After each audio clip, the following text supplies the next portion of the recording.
বীরভূম থেকে বোলপুরের দিকে যখন আমরা যাচ্ছিলাম, তো আমরা গুগল ম্যাপকে ফলো করেই চলছিলাম। তো গুগল ম্যাপে একটা অদ্ভুত দৃশ্য দেখাচ্ছে যে আমার গাড়িটা নদীর ওপর থেকে চলছে। কেন এটা দেখাচ্ছে সেটা আমি চলো এবার তোমাদেরকে দেখাচ্ছি।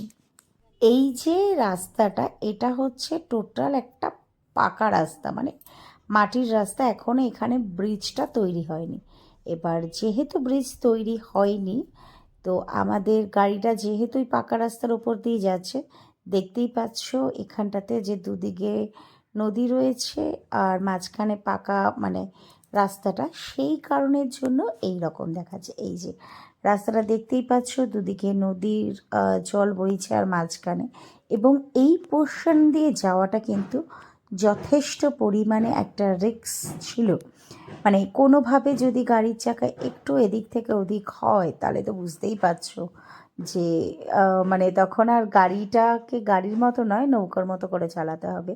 যাই হোক, আমরা অতি আস্তে আস্তে সাবধানে এই জায়গাটাকে ক্রস করছি। আর তার মধ্যে তো দেখতেই পেলে কিছু মানুষের খুব তাড়া থাকে।